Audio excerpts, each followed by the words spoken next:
What's good, everybody? Welcome back to the channel. Um, this is a WWE Raw review for tonight's show. Let me just say this. I feel like tonight's show was not as good as last week's show. I felt like last week's show was better. But this show wasn't that bad. I felt like certain parts was a little fucking ridiculous, but I'll get on that later. So the show kicks off with Dean Ambrose. I don't think I'm ever gonna get used to Raw starting without Pyro. I have to agree with Stone Cold Steve Austin. I think taking away the pyro from Raw, SmackDown, and the pay per views, I feel like it takes away the specialness of it. You know what I'm saying? Like it was always electric when they had the pyro coming off, like especially back in the '90s and the 2000s and stuff. Like, come on, you need the pyro. The pyro is WWE's signature. It's wrestling signature. You know what I mean? Like, come on, like they need to bring that shit back. But anyway, WWE Raw kicks off tonight with Dean Ambrose. As you know, I'm not like big on Dean Ambrose. I just feel like he's the poor man Stone Cold Steve Austin. You know, DTA, don't trust nobody, trying to be a rebel, trying to be a badass. I felt like it's wash, repeat. You know what I'm saying? We've seen this shit before. Not to say it can't work for Dean, but for me it ain't working. Because we've seen it out of Roddy Piper. We've seen it out of Stone Cold. Hell, we've even seen it out of Brian Pillman. You know what I'm saying? We even seen some of it out of Shawn Michaels. We've seen it before. You know, I don't hate on Dean Ambrose or anything like that. I think his ring ability is pretty good. I think it's solid. Um, I think he could definitely use some work when cutting promos. I think he could. But he came out with the bench here that he used to beat up the Miz with last week. So basically, he wants more of the Miz and the Miz Taraj. That's when Seth Rollins come out. So Seth Rollins basically wants revenge on Miz and the Miz Taraj as well. So he proposes that him and Dean basically work together to whoop their ass. Dean ain't feeling it. Dean not feeling it because he don't trust Seth Rollins, all because of what happened 3 years ago when Seth Rollins turned his back on the Shield and joined the Authority. I can understand. I can definitely understand why Dean Ambrose wouldn't trust Seth Rollins. I can understand that, but Seth was telling him like, get the fuck over it. It was 3 years ago, which is true. You know, obviously Seth Rollins is no longer with the Shield. I mean, he's no longer with the Authority. Um, so he told Dean, do what you got to do to get over what happened 3 years ago. So he basically turned his back and told Dean, okay, get some payback on me and hit me in the back with the steel chair. Dean tossed the chair out the ring. Um, that's when the Miz and the Miz Taraj comes out, basically talking shit to Seth and Dean. So they come down there, they surround the ring with steel chairs. I said, yeah, it's about to go down. So Dean and Seth try to fight them off, but they lost because of the odds, man. The odds was too much, yo. You got 3 against 2. That's too much. They whooped their ass with them steel chairs, beat them down. That was a pretty good opening. You know, it was some action to it. The Miz, I feel like I said before, man, the Miz has definitely he has star power. You know what I'm saying? Like the Miz has proven time and time again he belongs in the ring with the big boys. He belongs in the ring with the main event guys. Like he is a former WWE champion. You know what I'm saying? Like, and I think eventually he should have another run at the title. You know, like I think sometimes they sleep on people like the Miz and Dolph Ziggler. Like these are the guys who can hang with the big guys. You know what I'm saying? They can hang with them. So anyway, we get our first match of the night. It's Alexa Bliss versus Bayley. For me, I'm not big on Bayley either. Like, I just feel like she's a bit boring to me. Like, she's bland. You know what I'm saying? It's no disrespect to Bayley and nothing like that. That's just my opinion. It's how I feel. You know, there's no pizzazz with her. You know, I mean, she got the colorful thing going. She's all giddy and stuff like that, which I get, but it comes off for me a little corny. Alexa Bliss, the goddess. I love Alexa Bliss. So they start the match off, and the match didn't even start too long before Nia Jax come out. Nia Jax come out basically to watch Alexa Bliss's back. So it's a back and forth match. It was a good divas match. They giving each other hell, and They're just giving each other hell, and that's when Bailey's, I guess her left arm is all fucked up. So now she's trying to function with a fucked up left arm. Um, she's trying. You know, they were going back and forth. She got a near fall. She could have. It was a good pace match. That's when Sasha Banks came out. So Sasha Banks comes out and attacks Nia Jax. They go at it. She knock out Nia Jax, which causes a distraction for Bailey because she distracted Alexa Bliss. So she ended up hitting the belly to Bailey, or the Bailey to belly, whatever the hell she called that move. And Bailey fucking wins the match. Bailey always has to win the match because of somebody else. Like, seriously. Come on now. Like, I just don't take Bailey serious as a number one contender.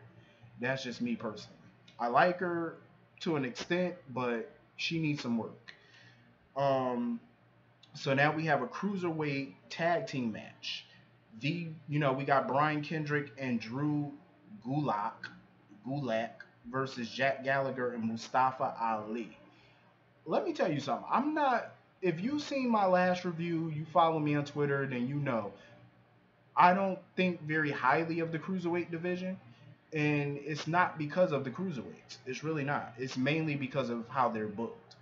But this was, they have amazing talent in the cruiserweight division. They really do. Um, it was definitely a good pace match. Gulak, he kept control, of the pacing of it until Gallagher, you know, flew his ass across the ring. So it was a good back and forth match. Gallagher, hit him with the big ass headbutt, and fucking Ali come in and hit him with that 450, hit the 450 on Kendrick, and basically Mustafa Ali, Jack Gallagher, at the end of the day, they took home the victory. They took home the W. So it was a good match. It was a good back and forth thing. So anyway, fucking um Kaz. I mean not Kaz, Enzo Amore. Fucking Enzo Amore come out there, running his mouth, dancing around like a fool, talking about he a certified G. Me personally, I can't stand Enzo Amore. I really think he's annoying as fuck. Mic skills wise, he he's good on the mic. He know how to cut a promo. But in ring ability, he doesn't have it, man. For me, he doesn't have that in ring ability. Um, I just feel like he doesn't have that in ring. Even the late great Dusty Rhodes said that about him, that he might not make money as far as being a wrestler, but being on that mic, he's good. Like he really is a good talker. I'm not gonna say he's not. He comes off annoying and over the top, but he's a good talker.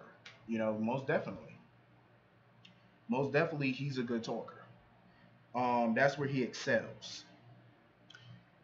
Um, so basically, he's just going on and on about Big Cass or whatever. How and I respect his hustle. I respect Enzo for having the guts to still, after taking the ass whooping at Great Balls of Fire, he's right back up. He took a week off. He's back this week. He's standing up for himself against Big Cass, even though he knows Big Cass can kick his ass. He still keeps coming back for more. That's guts. In the wrestling business, a person like JR or Jerry the King Lawler, they'll probably say he got more guts than brains, but he got guts. He got heart. You know what I'm saying? Like I respect that. You're willing to get in there and stand tall for what you believe in, even though I find him incredibly annoying, but he still believes in, whatever. So Big Cass come out there basically telling him I'm about to kick your ass. So Big Cass get in the ring, he runs out. That's when Big Show comes out there. Enzo is just sitting in the crowd with the audience, basically getting ready to watch Big Show annihilate Cass. So Big Show, he took control. He was controlling Big Cass for a minute, but outside the ring, he was controlling him. But Big Cass turned it around on him, man. Big Cass was beating the Big Show ass. Um, and that's when Enzo Amore tried to do a little sneak attack on Big Cass. Big Cass hit him with that big ass foot, knocked Enzo little punk ass out, and he basically dominated the whole fight. And it wasn't even a match; it was just a fight. and he dominated the whole fight. He beat down the Big Show, beat down Enzo Amore. Big Cass is proven to the world he ain't nothing to sleep on. He ain't nothing to fuck with. And I'm a big fan of Big Cass. I think Big Cass definitely has what it takes to be Universal Champ one day. He just got to keep proving himself, keep knocking them out. Keep slaying these dragons out here, and he gonna get that championship shot. I think he's definitely at some point should get an Intercontinental shot, most definitely. So we move on to another match. Elias Sampson versus Finn Balor. That was a pretty good match. It was good back and forth. Elias Sampson, he got a very close near fall on Finn Balor, where I thought he was gonna win. Um, it was it was it was some good back and forth in this match, man. Finn Balor, he amazes me every fucking time. Finn Balor is like real dope, and I think that he definitely should get another shot at the Universal title, because technically he never lost that belt. He had to, surrender it because of his injury. So he definitely should get back in the title hunt. Elias Sampson, I like Elias. I mean, I think he's growing on me. At first, I didn't care for him, but now I think he's growing on me at this point. Um, and he definitely took it old school with the guitar. So basically, Finn Balor won that match via disqualification because Elias Sampson took the guitar and pulled the Jeff Jarrett move and bust him over his damn shoulder with the guitar, part of his head and his shoulder with the damn guitar. Um, and that's when Bray Wyatt, after the match, popped up on the screen and he started laughing at Finn Balor. Bray Wyatt versus Finn Balor, I think, would be probably a good match. I think it would be pretty dope. I got to see it personally for me to judge that match. Um, I definitely would. So we come back from break. We get another cruiserweight match. This time it's with Tazawa versus Davari. This was a pretty intense match. It was pretty intense. Davari was, beating up bad on Tazawa shoulder. He was like fucking his shoulder up. Like Davari is aggressive in that ring. He plays no games in that ring. Like he definitely doesn't play no games in that ring. He was bussing ass. To the point where Titus O'Neil basically got on the ropes. He got on the apron and he told the referee to stop the match. So the referee had to ring the bell and stop the match because he felt like Tazwa couldn't continue because of his shoulder. So Davari won the match due to referee stoppage. He won the match. Tazwa, he was pissed because he was upset because Titus basically cost them the match. But Titus was trying to say that he um, was protecting his investment, so to speak. I don't believe that, but okay. I like the cruiser. Like I said, man, I like the cruiserweight division. I like the wrestlers in the cruiserweight division. I'm not a big fan of how they're booking it. I'm not a huge fan of it. I feel like they need to re- revamp the cruiserweight division. They need to switch that belt out for another belt. They need to stop using those purple ropes. And at pay-per-views, they need to stop fucking putting the cruiserweight match on the fucking pre-show and start putting that bitch on the main show. Because they actually, in my opinion, I feel like they treat the women's division better than they treat the cruiserweight division. And they need to stop that if you want the fans to actually give a fuck. Then you need to actually make it more important. I heard on WrestlingInc.com that Rey Mysterio was in talks with WWE about going back to WWE. He's also in talks with going to GFW, Global Force Wrestling. My thoughts about that is, at Rey Mysterio's age, he's like what, 42 now, and he had a host of injuries, knee injuries. I feel like if he did go back to WWE, it would be more than likely they would put him in the cruiserweight division, which I think would be cool. He could have another run at the cruiserweight championship, but also the money, obviously. But I feel like it would be better for him at this point in his career to go to GFW because yeah, he might have to take a major pay cut or whatever, but at least he would still get a good salary and he potentially can be GFW world champion. but the schedule would be a lot better for him. You know what I mean? Like I think the schedule would be better for him, and it won't be taxing on his body. Like you know what I'm saying? Like health wise, I think it'd be good for him. But either way, I'm cool with Rey Mysterio coming back to WWE, or if he goes to GFW. Either way, he can't really make a bad decision, especially when you're at this point in your career. Um, so anyway, after that match, Kurt Angle comes out to tell his big secret. It was rumors on Twitter and everything else that the secret revolved around either Stephanie McMahon or Dixie Carter. I was I didn't really believe those. I didn't know what the secret was, but I didn't believe it was Dixie Carter because it just wouldn't make sense.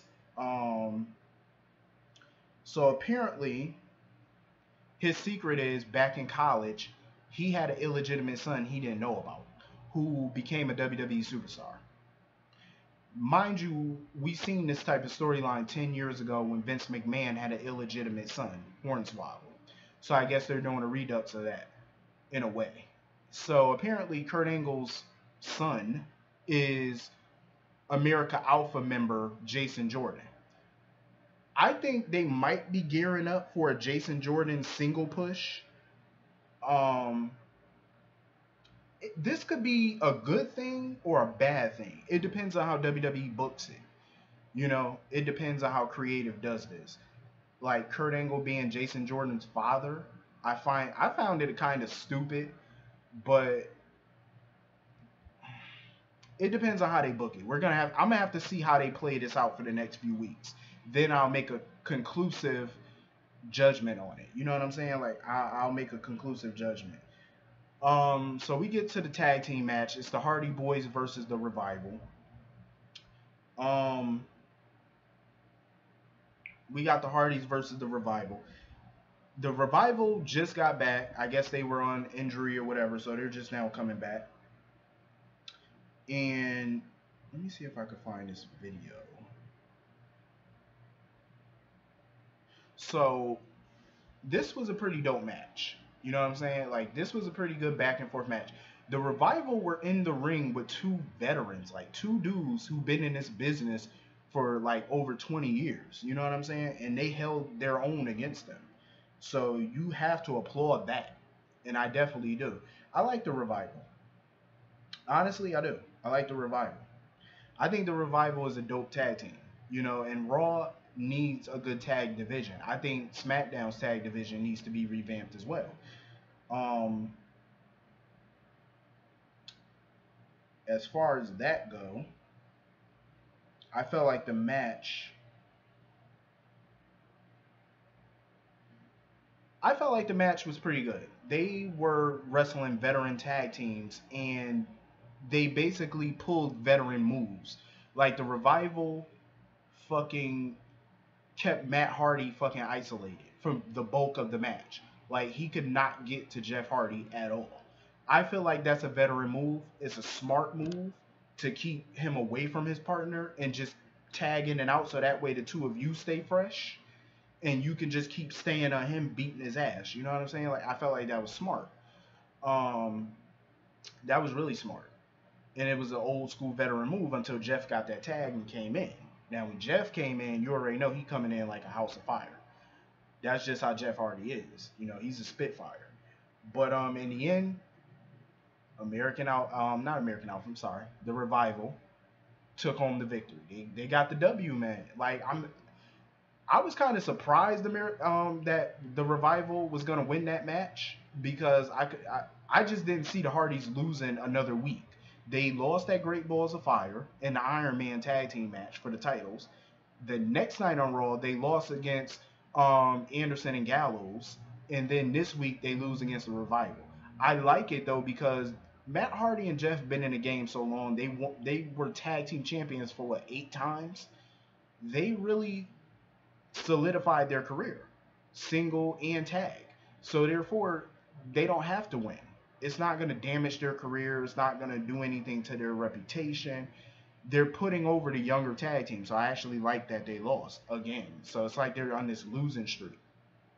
I like it because you know what? They're putting over the new tag team. So can't complain about that. So next we get to the main event. Roman Reigns versus Samoa Joe.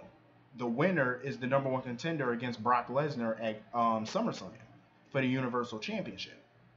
Here's my issue with Roman Reigns. He's calling himself the big dog, and Michael Cole keeps calling him the big dog every 5 minutes, and I'm getting sick of hearing it. But he keeps saying that it's his yard. In my opinion, he hasn't earned the right to call the WWE his yard. He's talking like he's the leader, he's in charge now, like he's the leader of the locker room. In my opinion, he has not earned that right.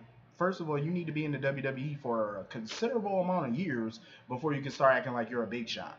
First of all, even if it is, I mean, I can see if it's a gimmick, but I feel like he kind of in real life kind of feel like he probably is like it's his yard.